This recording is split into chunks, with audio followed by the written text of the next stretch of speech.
RSS के गढ़ में औरंगजेब पर रण। बात नागपुर की कर रहे हैं। कल रात शहर के लिए भारी साबित हुई, जहां वीएचपी और हिंदू संगठनों के प्रदर्शन के बाद दंगे भड़क गए। हालांकि अब कार्रवाई जारी है, पर इस हिंसा से सरकार को साजिश की बू आ रही है। आपको बताते हैं कि बड़ी खबर क्या है, बड़ी अपडेट क्या है। नागपुर हिंसा में पुलिस की कार्रवाई लगातार जारी है। साजिश के एंगल से जांच कर रही है पुलिस। नागपुर हिंसा मामले में 5 एफआईआर दर्ज कर ली गई है। नागपुर हिंसा में अब तक 50 गिरफ्तारियां भी हो गई है। और इसी के साथ साथ एक और महत्वपूर्ण जानकारी अपडेट ये मिल रही है कि नागपुर हिंसा में 34 पुलिसकर्मियों के घायल होने की खबर है। सीएम फडणवीस का सख्ती बरतने के निर्देश भी सामने आ गए हैं और उन्होंने कहा कि सुनियोजित हमला था ये। नागपुर में साजिश के तहत हिंसा। एकनाथ शिंदे का बयान बता रहे हैं आपको।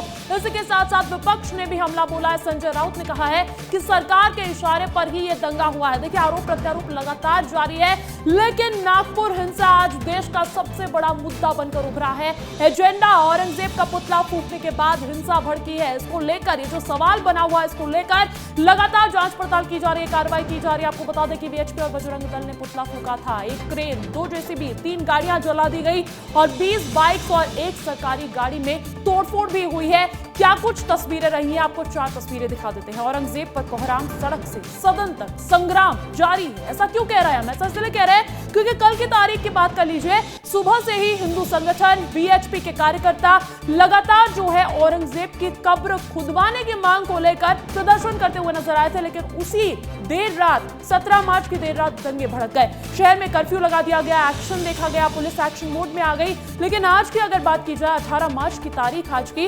विधानसभा के बाहर भी जमकर हंगामा हुआ है, जहां पर शिवसेना के तमाम नेतागण मौजूद रहे और उसके बाद हंगामा किया। हालांकि देखिए, हिंसा पर सत्ता पक्ष वर्सेस विपक्ष के भी यहां पर सियासत गरमाती हुई नजर आ रही है। लेकिन उससे पहले आपको वो सियासत भी बताएंगे, लेकिन उससे पहले आपको बताते हैं कि आखिर नागपुर में क्या हुआ, ये हिंसा हुई कैसे।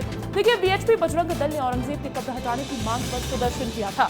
वीएचपी और बजरंग दल ने औरंगजेब का पुतला भी फूंका। घटना का वीडियो वायरल होने के बाद विशेष समुदाय के लोग जमा हो गए और विशेष समुदाय के लोगों ने धार्मिक भावनाओं को ठेस पहुंचाने का आरोप लगाया। हालांकि विशेष समुदाय के लोगों ने पथराव, आगजनी और तोड़फोड़ की वारदात को अंजाम दिया, ऐसी भी जानकारी मिल रही है। कई संगठन भी सामने आ गए, दोनों में टकराव हुआ, 2 गुटों में भारी टकराव हुआ और उसके बाद जो तस्वीरें निकलकर सामने आई वो भी आपको दिखा चुके हैं। स्थिति तनावपूर्ण बन गई। घर, दर्जन वाहनों को नुकसान पहुंचा। डीसीपी पर कुल्हाड़ी से हमला भी हुआ इस दौरान और डीसीपी समेत 34 पुलिसकर्मी घायल हो गए। तनाव के बाद 10 इलाकों में कर्फ्यू, रैपिड एक्शन फोर्स की तैनाती कर दी गई है। आज सुबह से ही कार्रवाई की जा रही है और इसी कार्रवाई के तहत 50 उपद्रवियों को गिरफ्तार कर लिया गया। अब तक 65 से ज्यादा हिरासत में भी बताया जा रहा है। लेकिन इसी बीच देखिए, सियासत की हम आपको लगातार जानकारी दे रहे हैं। साजिश की बू इसे बताया जा रहा है। विपक्ष और सत्ता पक्ष आमने सामने नजर आ रहे हैं। क्या कह रहे हैं, सुन लीजिए। कई लोग बाहर से आए थे, ऐसा पुलिस का कहना है, वहाँ के लोगों का कहना है। और वो पत्थर तो फेंके ही, हथियार भी चलाए, लेकिन पेट्रोल बम भी फेंके। पेट्रोल बम बनाना ये तो पूरी तरह ऐसे तुरंत होता नहीं, तो ये पूरी साजिश है।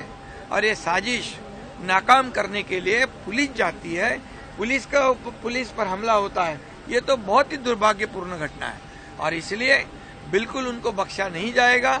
जो भी इसमें है उसको कड़ी से कड़ी कार्रवाई की जाएगी। नागपुर आरएसएस का गढ़ है, आरएसएस का हेडक्वार्टर मुख्यालय नागपुर में है।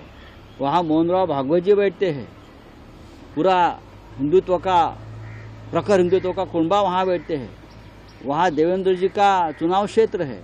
वहाँ दंगे कौन कर रहेगा, किसकी हिम्मत है? उनकी गैंग होगी, उनके लोग होंगे दंगा कराने वाले। ये एक नया पैटर्न है हिंदुओं को डराने का। जो जिस खबर के बारे में आप दंगे करवा रहे हो ना, आप खुद ही वो निकाल दो। लोगों को क्यों भड़का रहे हो भाई, आपकी सरकार है।